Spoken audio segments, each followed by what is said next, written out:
ya está con nosotros. Ya le habíamos platicado que iba a estar muy tempranito, platicamos y le habíamos informado que era lo que íbamos a tener. Está Adán Ramírez Serret, nuestro experto y nuestro, pues, gurú del tema literario. Adán, Hola ¿cómo Jaime, estás? buenos días. Pues aquí muy bien, Oye, iniciando las vacaciones, ¿no? iniciando las vacaciones, sí, qué mejor siempre con libros, ¿no? Siempre estar hablando de literatura y pues gracias aquí que me permites traer Oye, ¿qué entrevistas. libro es bueno llevarte ahorita en las vacaciones? Pues fíjate que hay un gran libro de un escritor colombiano que se llama Ajá. Juan Gabriel Vázquez, el escritor, y la novela se llama La forma de las ruinas. En Alfaguara es una novela interesantísima porque habla justamente de las teorías de la conspiración. Ah, En mira. general, bueno, mucha gente, me incluyo entre ellas, pues despreciamos todas estas teorías de la conspiración sobre la muerte de Kennedy, sobre las Ya Torres luego se me hacen una Gemelas. fufas, perdón Claro, utilizando esa no, palabra, no, no, pero no, luego tienes dices, razón, no, es tienes que toda la todos se razón del pusieron de mundo. acuerdo. O sea, te Exacto. sientas y te detienes y dices, ¿a poco de verdad todos se pusieron de acuerdo para que Pues sucediera eso? imagínate que este escritor Juan Gabriel Vázquez, un hombre muy, muy racional, un hombre muy, muy serio, Ujú. un día se pregunta o se da cuenta que quizás alguna de las teorías conspiracionistas, sobre todo la de un asesinato muy importante que sucedió en Colombia en 1949, Ujú. quizás las teorías de la conspiración que hay sobre ese asesinato son ciertas. Y obviamente nosotros pues tenemos mil ejemplos aquí para ponernos a pensar No, bueno, aquí tenemos y se varios. confronta a él como intelectual, como personaje público y escritor, Ujú. que a lo mejor vale la pena, en contra de todos sus principios, pensar que pueden ser ciertas algunas de estas ideas conspiracionistas. Y luego ya no hablando de este autor, pero te vas con los Illuminati y todas estas, Exacto, todo esto que exacto. tiene que ver, ¿no? Caes en todo eso, sí, Sí, sí, ya, sí. ya cámbiale al History Channel. Exacto, él incluso en un momento va a una estación de radio Ajá. que es de 12 a 4 de la madrugada, con las aves nocturnas, que son puros señores que escuchan este programa y que son amantes brutales de todas las ideas de la conspiración, Ajá. que va desde la Revolución Francesa, sin duda, hasta todo el inicio de todas las guerras, sin duda la idea del narcotráfico como una empresa capitalista ahí Ah, pues sí. que sucedió, pero bueno, en fin, es una novela muy interesante, está La forma de las ruinas, que nos dice mucho sobre México La recomiendas entonces y como que para está llevarla. escrita de una forma majestuosa. Es un escritor fantástico, Si Juan vas a Gabriel salir de Vázquez. vacaciones, entonces La podría ser forma un de buen las ruinas puede acompañante. ser un buen acompañante. Oye, Adán Ramírez Serret, estás también con nosotros porque nos vas a traer y platicaste con Lidia Sí, Cacho. platiqué con Lidia Cacho sobre un libro que escribió que se llama En busca de Kaila, ilustrado por Patricio Beteo en esta gran editorial, esta hermosa editorial que es Sexto Piso. Ujú. Y es un libro muy interesante para niños porque Sexto Piso es algo muy bien, que es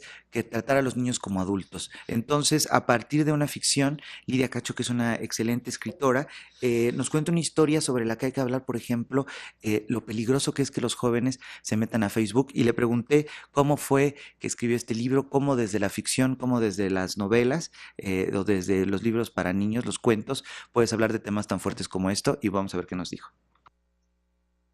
Bueno, mi segundo libro publicado es una novela, de hecho, que ganó un premio de divulgación de derechos de las mujeres hace muchísimos años, mucho antes de Demonios del Edén.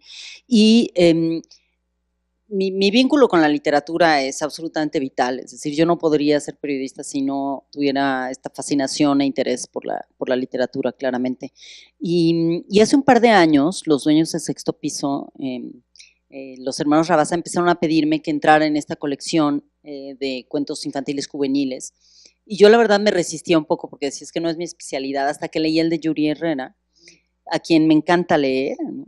Y entonces entendí que no se trataba de convertirse en un autor de libros infantiles especializados, sino escribir desde este lenguaje natural, ¿no? de una persona adulta para personas jóvenes que pudieran como tener una especie de diálogo, ¿no? Entonces, eh, accedí y de pronto me senté en la computadora y escribí una síntesis de la historia, y ya que la leí dije, otra vez trata, no puede ser, porque la verdad es que no fue intencional, lo que hice fue hacer lo que siempre hago cuando escribo literatura, incluso para mí, o poesía, etcétera, es sentarme, encerrarme, ¿no? En mi estudio y hacer este ambiente en el que puedo expresar emociones, y de pronto cuando veo la historia central, digamos, el eje del cuento, vi que se trataba de esto, entonces ya empecé a desarrollarlo y decidí poner como diferentes arquetipos familiares, ¿no? Esta familia democrática, igualitaria, la otra familia absolutamente convencional donde la mamá es súper hembrista y el papá es un hombre cartera, los papás de los bullies que en realidad son fantasmas porque nadie los ve nunca.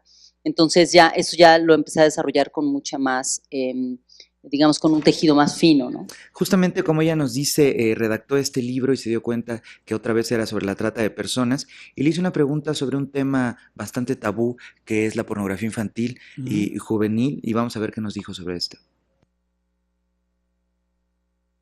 En realidad, la manera de decir las cosas, incluso de referirme a la pornografía infantil, que si tú te das cuenta, esa pequeña imagen en esa página es casi un registro fotográfico de un hecho concreto, es algo que sucede en las secundarias de todo este país, ¿no?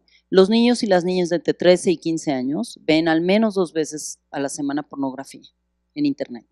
Se la topan buscando otros temas, se la topan porque en los hogares mexicanos la mayoría de los padres y madres no han entendido que tienen la posibilidad de tener controles parentales también en sus servicios de internet, porque cantidad de niños y niñas que van a los cibercafés, estos cibercafés tampoco tienen estos controles sobre estos contenidos y porque nadie habla de este tema en casa. Porque claro, cuando tú hablas con las personas adultas sobre la pornografía, inmediatamente hablan sobre la pornografía adulta y empiezan a aducir a la libertad. Pero ¿qué sucede cuando te refieres a la pornografía infantil y adolescente? Que permea en todas partes, incluido ahora ya en algunos canales de pornografía adulta que le llaman Burly Teens, ¿no? Que en realidad son jovencitas adolescentes y que lo están promoviendo de una manera absolutamente natural toda la industria del sexo comercial. Y es un tema que nos da terror hablar como papás y mamás, ¿no? Pero yo quise ponerlo en el cuento porque es algo que viven los niños y las niñas todo el tiempo. Y cuando hablas con ellos en las escuelas, lo que te dicen es, pues sí, pero ¿qué tiene de malo? Y cuando hablas con los diputados y diputadas, lo que te dicen es que quieren meter a la cárcel a cualquier persona que consuma pornografía infantil, lo que significaría que los diputados estarían exigiendo que se meta a la cárcel a la mitad de la población adolescente de este país que tiene acceso a la pornografía, con niños y niñas de su edad. Ellos no quieren ver a ruquitos teniendo sexo, no les interesa. Entonces, si esta es una realidad, es un hecho concreto, real, al que tienen acceso estos niños y niñas, me parece que es algo que hay que poner sobre la mesa. Y lo pongo sobre la mesa en un contexto familiar también, ¿no? Aunque nos dé miedo. Justamente pone sobre la mesa este tema, pero quise es también... un tema, ¿eh? Es un tema muy importante, justo en un libro para jóvenes, En busca de Kyla, esta pequeña novela, este libro, este cuento, que Con un toca arte esto. bien interesante, como lo hace, ¿no? Sí, claro, Patricio Beteo es un gran ilustrador, un arte muy, muy Y interesante. como la editorial lo ha hecho, La lo que nos ha editorial- tenido acostumbrados, ¿no? Que nos los has traído aquí a platicar. Exactamente, la editorial Sexto Piso siempre hace unos libros de una calidad increíble y justamente es un libro sobre la trata de personas, sobre la pornografía infantil, sobre los secuestros, pero... Oye, ¿y los dibujos qué tanto peso tienen? Muchísimo, te dicen muchísimo sobre los personajes y dan este carácter lúdico que debe tener la literatura. Eso es muy interesante, cómo la literatura habla de cosas muy duras, pero disfrutas y tiene un aprendizaje interesante y sucede esto de enseñar deleitando. Y justo le pregunté a Lidia Cacho qué tanto había disfrutado escribir este libro y vamos a ver qué nos dijo sobre esto. La verdad es el libro que más he disfrutado. Los otros libros que he escrito, por supuesto, que ya una vez que lo entregas a la editorial y ya sale y te mandan el primer ejemplar, lo ves y yo los guardo, nunca los releo. No me gusta releerme, solo cuando tengo que editar ya una nueva impresión, etcétera. Pero, y en cambio me tiene muy contenta, me da mucha emoción, es como si estuviera viva otra vez mi niña interior y entonces me hace sentir que es algo útil, ¿no? Y además, como yo estoy recibiendo algunas pequeñas reseñas, ¿no? Tanto de adolescentes como de adultos y de niñas y niños, me llama mucho la atención que las niñas y niños como de menos de 10 años lo están disfrutando muchísimo, ¿no? O sea, no lo quieren dejar de leer y quieren que se los vuelvan a leer todas las noches la mamá o el papá, y de repente los adultos me dicen, es que está durísimo, no sé si leérselo a mi niño, ¿no? Muchas mujeres periodistas me han dicho. Y luego un chico de 15 años que me hizo toda una crítica genial del libro, de cómo está escrito, todo le pareció, pero le pareció que el final es demasiado cursi porque cree que si fuera un libro realista la niña no aparecería, ¿no? Entonces, bueno, pues sí es ficción, pero es una ficción también idealista, ¿no? El final es idealista, es lo que me gustaría ver en este país, que nunca más una niña desaparezca o un niño de su casa.